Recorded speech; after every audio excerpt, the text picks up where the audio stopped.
Hello students, आज के video lecture में हम पढ़ेंगे एडेफिक फैक्टर्स। स्टार्ट करते हैं एडेफिक फैक्टर्स के इंट्रोडक्शन से।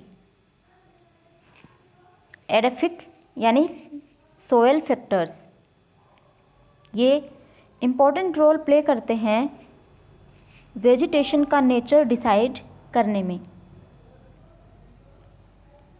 प्लांट्स जो हैं वो डिपेंड करते हैं सोयल पे। किसके लिए डिपेंड करते हैं? Encourage water, mineral nutrients. इसलिए जो एडेफिक फैक्टर्स हैं वो वेजिटेशन के लिए काफ़ी इम्पोर्टेंट होते हैं। W.B.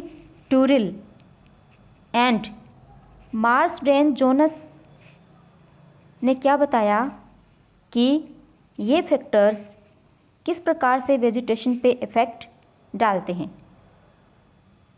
जैसे germination of seeds, size and vigour of the plant, size of the root system, formation of wood in the stem, susceptibility to various plant pathogen, flower formation and setting of fruits. ये effect है जो कि edaphic factors vegetation पे डालते हैं।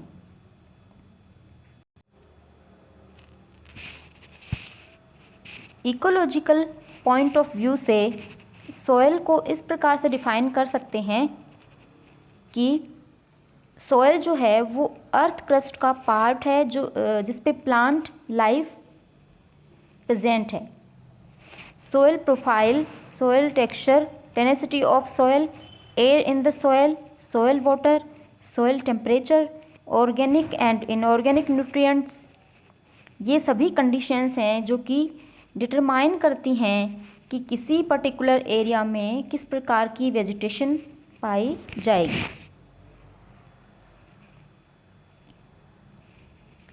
Next आता है soil profile.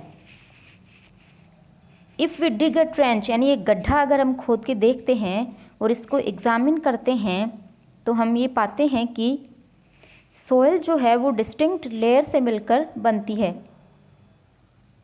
जो कि कलर में भी डिफरेंट होती हैं और इनको सोयल होरिजन्स कहा जाता है। सीक्वेंस जो होती है होरिजन्स की from the surface to downward is called as soil profile. Soil profile में कौन कौन से होरिजन्स हैं इनको आप यहाँ पे इस इमेज के थ्रू देख सकते हैं। इसमें देखिए सबसे ऊपर की तरफ ये टॉप सोयल है, देन सब सोयल प्रेजेंट है, इसके बाद में पेरेंट मटेरियल है, नेक्स्ट है बेड रॉक। तो सबसे पहले हम बात करते हैं होरिजन ए के बारे में। ये टॉप मोस्ट सोयल है जिसमें प्लांट एंड एनिमल्स के पार्ट्स इसमें प्रेजेंट होते हैं जिनका ह्यूमिफिकेशन अंडरगोइंग है, यानी जिनका ह्यूमिफिकेशन जो है वो चल रहा है। इस होरिजन को सरफेस डाउनवार्ड से अगर देखा जाए तो डिफरेंट लेयर्स में डिवाइड किया जा सकता है। पहला है A01, सेकंड है A02, इसके बाद में है A03, then A1, then A2, यानी कि होरिजन ए के भी आगे और पार्ट होते हैं। ये जो होरिजन है ये यूजुअली सैंडी होता है और जो प्लांट्स की रूट हैं वो इसमें एम्बेडेड रहती हैं। सेकंड जो होरिजन है वो है होरिजन बी। इसको सब सोयल कहा जाता है और ये क्ले सोयल से मिलकर बनता है। रूट्स जो है प्लांट्स की वो पुअरली डेवलप होती हैं इस जोन में। इस जोन में मिनरल सोयल यानी मिनरल्स प्रेजेंट होते हैं। इस होरिजन में ऑर्गेनिक कंपाउंड्स जो हैं वो कन्वर्ट होते हैं किसमें, इनऑर्गेनिक कंपाउंड्स में। कौन सी प्रोसेस के द्वारा, मिनरलाइजेशन के द्वारा।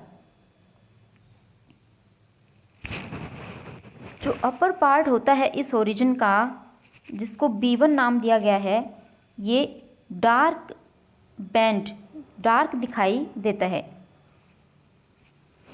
जो सोल्यूबल मटेरियल हैं जो कि किस में बनते हैं, ओरिजिन A में, वो लीच्ड होते हैं डाउनवार्ड, नीचे की तरफ लीच्ड होते हैं, लीचिंग होती है वाटर के साथ में, और वो किस में डिपॉजिट होते हैं, ओरिजिन B में। नेक्स्ट आता है ओरिजिन C। इसमें पेरेंट मटेरियल प्रेजेंट होता है, और ये पेरेंट मटेरियल किसकी फॉर्म में है, विदर्ड रॉक।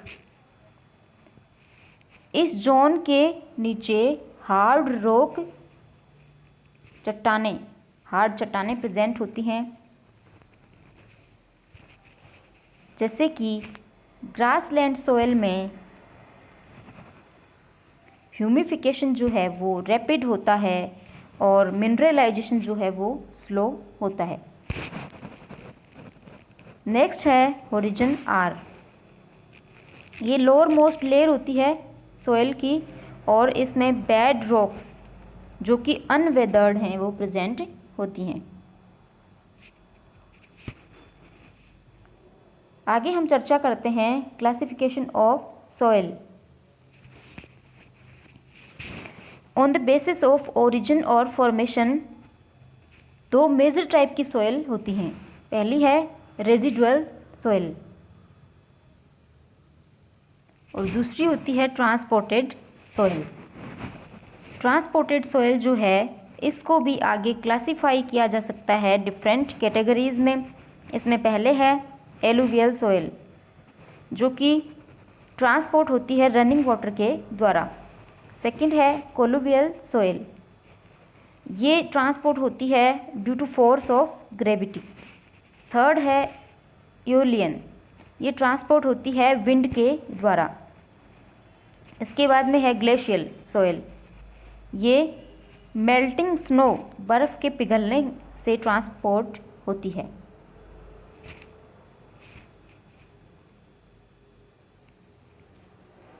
आगे हम चर्चा करते हैं सोयल टेक्सचर और physical structure of the soil. Soil की जो फिजिकल नेचर है वो नंबर ऑफ फंडामेंटल प्रॉपर्टीज़ पे डिपेंड करती है, जैसे the power of absorption, the water holding capacity and aeration. Soil में मिक्सचर होता है डिफरेंट सब्सटेंसेस का, और इस मिक्सचर को दो कैटेगरीज में या दो ग्रुप्स में डिवाइड किया जा सकता है। पहला है ह्यूमस एंड दूसरा है मिनरल कॉन्स्टिट्यूएंट्स।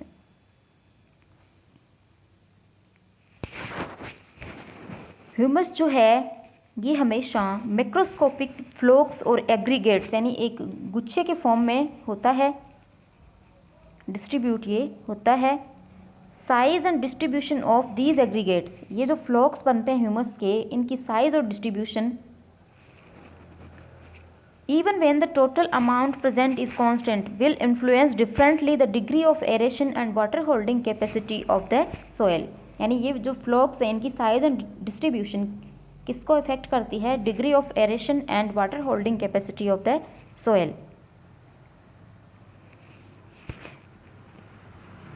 ह्यूमस होता क्या है, ये डार्क कलर का इनऑर्गेनिक मटेरियल होता है। मिनरल कॉन्स्टिट्यूएंट्स जो हैं सोयल में, ये मिनरल पार्टिकल्स की फॉर्म में यानी जेल की फॉर्म में कुछ प्रेजेंट होते हैं, और कुछ जो फाइन पार्टिकल्स हैं वो क्ले बनाते हैं। कंसंट्रेशन जो है आयन की सोयल में, जिस पे स्टेट ऑफ डिस्पर्शन जो है क्ले डिपेंड करता है, वेरी करती है continuously through out the year, पूरे साल भर ये वेरी करती है।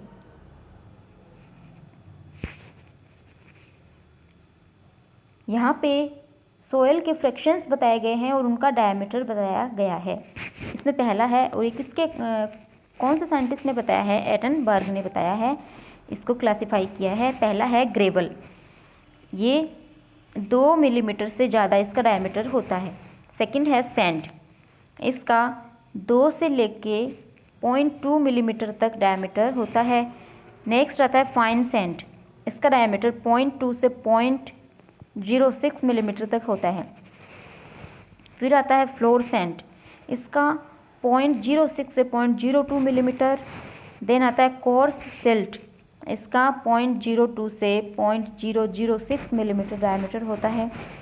नेक्स्ट आता है फाइन सिल्ट, इसका डायमीटर 0.006 से 0.002 तक होता है। नेक्स्ट है क्ले, इसका 0.002 मिलीमीटर से भी कम डायमीटर होता है। यानी कि इन जो फ्रैक्शंस का डायमीटर है उस पे भी डिपेंड करता है किस प्रकार के प्लांट और वेजिटेशन वहाँ पे प्रेजेंट होगी। फोर्थ जो फैक्टर है सोयल का वो है aeration of the soil.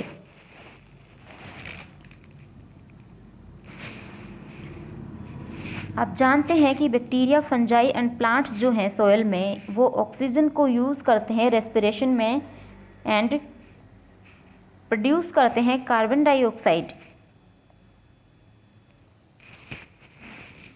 Since the provision of oxygen and the removal of carbon dioxide depend entirely upon diffusion to and from the atmosphere. The concentration of these two gases in the soil will depend upon the intensity of respiration and resistance to diffusion in the soil. Oxygen content जो है water table का वो great importance रखता है क्योंकि it depends to some extent on the aeration of the soil above. Dry climates में क्या होता है, प्लांट्स जो हैं वो बहुत ही सेंसिटिव होते हैं एरेशन के लिए और उस सॉइल में ग्रो करते हैं जो कि हाईली इम्परवियस होती है। और सॉइल जो स्टेपीज जो ग्रासलैंड है इनकी जो सॉइल है उसका यहाँ पे एग्जाम्पल दिया जा सकता है। वेरी डैम्प क्लाइमेट में क्या होता है, ऑर्डिनरी प्लांट्स जो हैं वो प्रीफर करते हैं सॉइल को with a loose structure such as the sand soil and mould soil. तो कहने का मतलब है कि सॉइल में कितना एरेशन प्रेजेंट है और किस टाइप का क्लाइमेट है ये डिपेंड करता है कि वहाँ पे किस प्रकार की प्लांट और वेजिटेशन पाई जाएगी। नेक्स्ट जो फैक्टर है सॉइल का वो है water in the soil. Water जो है वो क्लाइमेटिक फैक्टर में भी इसको हम काउंट कर सकते हैं और सॉइल फैक्टर में भी इसको काउंट कर सकते हैं। वाटर का जो इफ़ेक्ट होता है प्लांट्स पे की ग्रोथ एंड डेवलपमेंट पे और इसके अलावा इस पे determination of vegetation and water storage capacity of the soil जिसके बारे में हम चर्चा करेंगे। एक टर्म है हाइग्रोस्कोपिसिटी। हाइग्रोस्कोपिसिटी क्या है, amount of water available in the soil. जो सॉइल के अंदर अवेलेबल है वाटर का amount depends upon the size of the soil particle, यानी कितना वाटर सॉइल में प्रेजेंट है वो किस पे डिपेंड करेगा, सॉइल पार्टिकल्स की साइज पे, their volume and closeness. Sandy soil में जो पोर स्पेस है लार्ज साइज्ड सैंड पार्टिकल के बीच में वो ज़्यादा होता है, therefore water gets drained off, यानी लार्ज साइज जो सैंड के पार्टिकल है उसके बीच में स्पेस ज़्यादा होने के कारण पानी जो है वो ड्रेन्ड ऑफ हो जाता है बहुत जल्दी। इसलिए जो वाटर रिटेंशन कैपेसिटी होती है सैंडी सॉइल की वो बहुत ही कम होती है और ऐसी जो सॉइल है वो फिज़िकली ड्राई सॉइल होती है। इसके अलावा जो क्ले सॉइल है, सॉइल पार्टिकल इसमें क्या होते हैं, स्मॉल होते हैं और किसके साथ एसोसिएट होते हैं, ऑर्गेनिक मैटर के साथ, और ये कलेक्टिवली क्या बनाते हैं, कोलोइडल सिस्टम बनाते हैं। इसलिए इस सॉइल की जो वाटर रिटेंशन कैपेसिटी है वो मच मोर होती है। पावर ऑफ सॉलिड पार्टिकल्स, यानी सॉइल पार्टिकल्स की यहाँ पे बात कर रहे हैं, to absorb water upon their surface is called hygroscopicity. Hygroscopicity क्या है? सोयल पार्टिकल्स की पावर जो कि एब्जॉर्ब करती है वाटर को सरफेस पे, उसको कहते हैं हाइग्रोस्कोपिसिटी। अगर लार्ज होगी रिलेटिव सरफेस तो हाइग्रोस्कोपिसिटी भी क्या होगी? लार्ज होगी।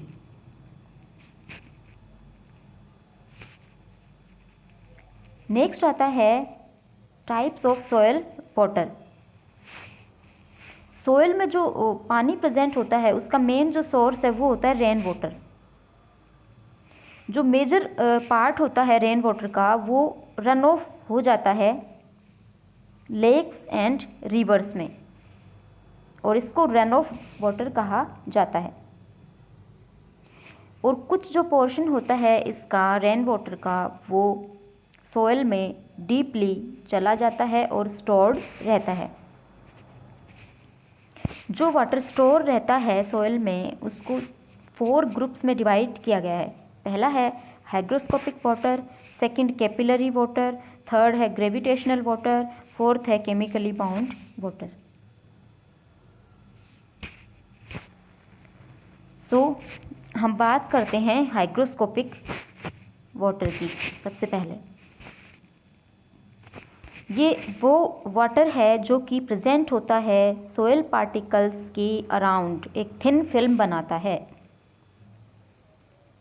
और ये फर्मली एडहेर या अटैच रहता है सोयल पार्टिकल से और इसको इजीली रिमूव नहीं किया जा सकता।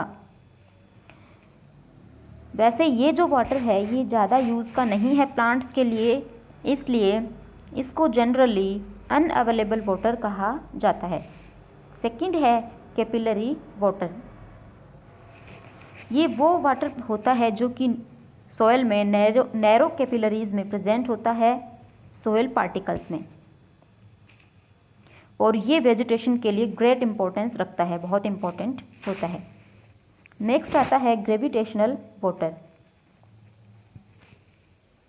ये water sinks downward under the influence of gravity, नीचे चला जाता है ग्रेविटी के थ्रू, और क्या बनाता है? ग्राउंड वाटर और वाटर टेबल बनाता है। नेक्स्ट आता है केमिकली बाउंड वाटर।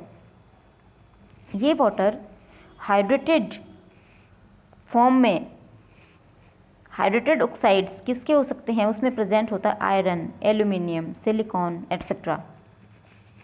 ये जो वाटर है ये भी क्या है सोयल में प्लांट्स को अवेलेबल नहीं होता। आगे कुछ टर्म दिए गए हैं वाटर से रिलेटेड, होलार्ड, क्रिसार्ड एंड एकार्ड। होलार्ड क्या होता है? ये टोटल अमाउंट ऑफ वाटर है present in the soil. Second है क्रिसार्ड, और इसको अवेलेबल वाटर भी कहा जाता है। ये अमाउंट ऑफ वाटर है that can be used by plants, इसको प्लांट यूज़ कर सकते हैं। और तीसरा the amount of water that cannot be absorbed by plant is called echard और नॉन अवेलेबल वाटर।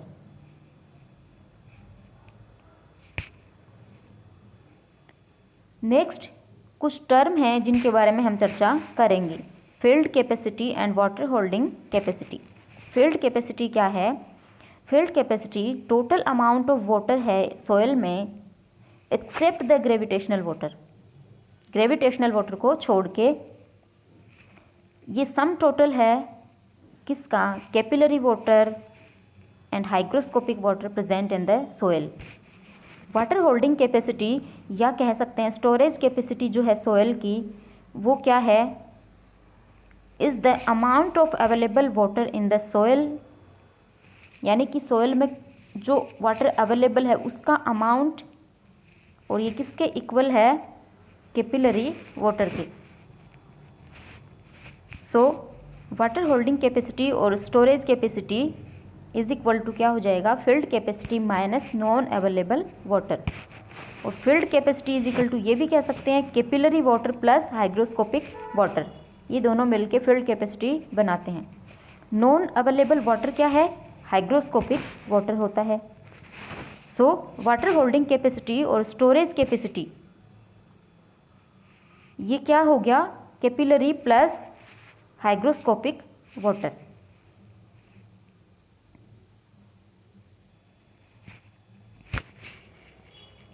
नेक्स्ट जो फैक्टर है सॉइल का वो है सॉइल टेम्परेचर। टेम्परेचर जो है सॉइल का वो भी सिग्निफिकेंट इफेक्ट डालता है growth and development of plants, mainly through it's action on the absorption of water and minerals. Low temperature पे रेट ऑफ रेस्पिरेशन क्या है? डिक्रीज हो जाती है रूट्स की एम्ब्रियोनिक सेल्स में। एक प्लांट जो कि ग्रो कर रहा है कौन सी सॉइल में, जो कि सेचुरेटेड है वाटर से, में विल्टिंग हो सकती है उसमें, अगर टेम्परेचर जो है सॉइल का वो एक सर्टेन डिग्री से नीचे चला जाता है, क्योंकि वेरी लो टेम्परेचर पे रूट्स जो है वो वाटर को एब्जॉर्ब नहीं कर सकती हैं सॉइल से। और ये जो इफ़ेक्ट होता है जिसमें रूट्स जो है पानी को लो टेम्परेचर पे एब्जॉर्ब नहीं कर पाती हैं, ये increased viscosity of both water and protoplasm at low temperature के कारण होता है। अपटेक ऑफ मिनरल्स का जो अपटेक होता है वो भी ग्रेटली अफेक्टेड होता है लो टेम्परेचर पे, क्योंकि रिड्यूस्ड रेस्पायरेशन जो है results in less available energy during the absorption process and probably also because of great viscosity of the protoplasm। एक सर्टेन डिग्री जो है हीट का वो नेसेसरी होता है प्लांट्स के लिए। क्यों? सीड जर्मिनेशन के लिए, रूट ग्रोथ के लिए and microbiological activity in the soil. और जो temperature seed germination and root growth के लिए प्लांट्स को चाहिए होता है वो वेरी करता है species to species. Microbiological activity जो है वो रिटार्ड हो जाती है, रुक जाती है लो सॉइल टेम्परेचर के कारण। और इसका रिजल्ट क्या होता है? जो नाइट्रिफिकेशन प्रोसेस है in the soil slow down, वो धीमी हो जाती है and plant nutrition and growth are affected adversely. Plant की ग्रोथ एंड न्यूट्रिशन पे भी एडवर्स विपरीत प्रभाव पड़ता है। नेक्स्ट जो फैक्टर है सॉइल का वो है मिनरल न्यूट्रिएंट्स। सॉइल जो है वो नेचुरल सोर्स होता है किसका? न्यूट्रिएंट्स का, प्लांट्स के लिए, जैसे कि silicon, calcium, magnesium, iron, potassium, sodium, aluminium. ये क्या बनाते हैं? प्रिंसिपल केमिकल कॉन्स्टिट्यूएंट्स होते हैं ये सॉइल के, जो कि प्लांट्स को चाहिए होते हैं। इनके अलावा सॉइल में स्मॉल क्वांटिटीज़ में अदर मिनरल एलिमेंट्स भी होते हैं, जैसे कॉपर है, जिंक है, कोबाल्ट है, मोलिब्डेनम है, मैग्नीज है, बोरोन है, आयोडीन है एंड फ्लोरीन है। और ये जो एलिमेंट्स हैं इनको माइनर और ट्रेस एलिमेंट्स कहा जाता है, क्योंकि ये स्मॉल क्वांटिटीज़ में रिक्वायर होते हैं लेकिन ज़रूरी होते हैं प्लांट्स के लिए। जो टोटल अमाउंट होता है मिनरल एलिमेंट्स का सॉइल में जो प्रेजेंट है वो किस पे डिपेंड करता है?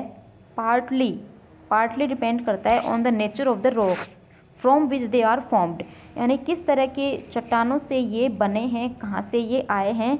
और इसके अलावा पार्टली किस पे डिपेंड करता है? On their age and the extent to which soluble products have been leached away. जो केमिकल कंपोजिशन होता है डिफरेंट ओरिजिन्स का सॉइल में, ये भी शो करता है एक वेरिएशन की गुड डील को, यानी कि जो सॉइल के डिफरेंट ओरिजिन हमने पढ़े थे उसमें भी केमिकल्स जो हैं वो डिफरेंट क्वांटिटी में प्रेजेंट होते हैं। नेक्स्ट जो फैक्टर है सॉइल का जो कि प्लांट्स की ग्रोथ एंड डेवलपमेंट पे इफेक्ट डालता है वो है organic matter in the soil. जो ऑर्गेनिक मैटर है सॉइल में वो सिग्निफिकेंट इफेक्ट डालता है वेजिटेटिव ग्रोथ पे प्लांट्स की। बोथ प्लांट्स और एनिमल्स दोनों क्या इक्वली रिस्पॉन्सिबल होते हैं सॉइल में ऑर्गेनिक मैटर बनाने के लिए। डेड प्लांट्स और जो प्लांट ऑर्गन्स और जो एनिमल बॉडीज़ होती हैं इन पे कौन वर्क करता है, फंक्शन करता है, माइक्रो ऑर्गेनिज्म करते हैं। और ऑर्गेनिक जो अमाउंट है ऑर्गेनिक मैटर का सॉइल में वो रेंजेज यानी वेरी करता है from less than 1% in arid Sandy soil. Less than यानी ऑर्गेनिक मैटर जो है वो सैंडी सॉइल में लेस देन 1% होता है। और पीटी सॉइल की बात करें तो वहाँ पे 90% तक ऑर्गेनिक मैटर प्रेजेंट होता है।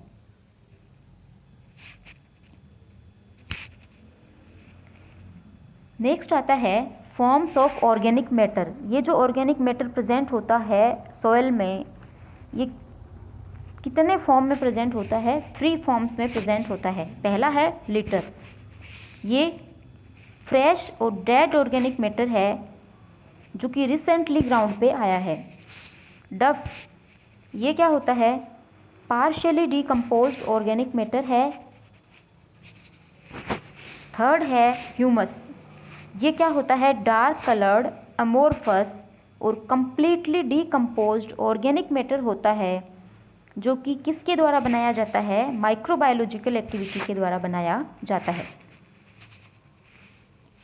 प्लांट्स जो हैं वो मिनरल एलिमेंट्स को सॉइल से प्राप्त करते हैं और वापस उनको सॉइल को रिटर्न कर देते हैं किसकी फॉर्म में? ऑर्गेनिक मैटर की फॉर्म में। और ये ऑर्गेनिक मैटर डीकम्पोज होता है माइक्रो ऑर्गेनिज्म के द्वारा एंड डीकम्पोज होने के बाद जो न्यूट्रिएंट्स हैं are once again made available as inorganic elements. ये जो प्रोसेस होती है इसको बोलते हैं मिनरलाइजेशन।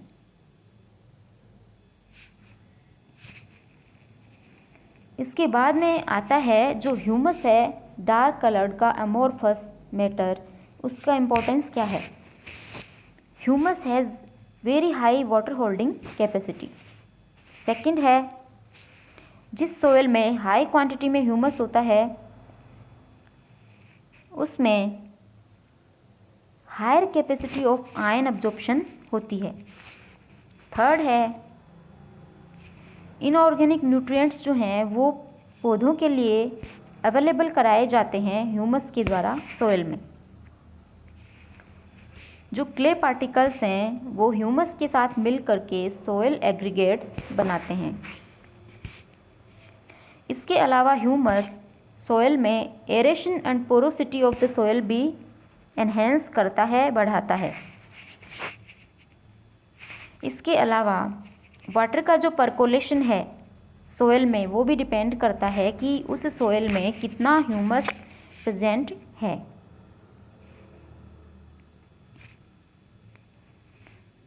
नेक्स्ट जो फैक्टर है सोइल का वो है सोइल ऑर्गेनिज्म।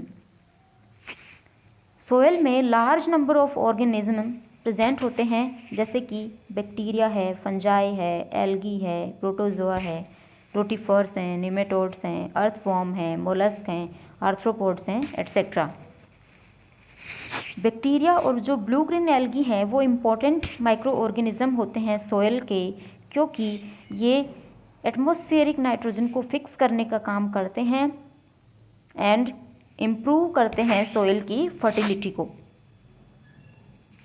इसके अलावा जो अदर ऑर्गेनिज्म हैं उनकी एक्टिविटीज़ भी इम्प्रूव करती हैं सोइल स्ट्रक्चर को, जो कि वेजिटेशन के लिए बेनिफिट है, यानी कि वहाँ पे किस प्रकार की वेजिटेशन या प्लांट्स ग्रो करेंगे। सोइल का स्ट्रक्चर और नेचर जो है वो ग्रेटली इन्फ्लुएंस्ड होता है, प्रभावित होता है कि वहाँ पे किस प्रकार के या कौन से ऑर्गेनिजम्स प्रेजेंट हैं। ये ऑर्गेनिज्म डिफरेंट टाइप की जो एक्टिविटीज़ हैं उसमें इन्वॉल्व होते हैं, जैसे कि नाइट्रोजन फिक्सेशन है, एंटीबायोसिस है, डीकम्पोजिशन ऑफ ऑर्गेनिक मैटर है एंड फॉर्मेशन ऑफ सोइल।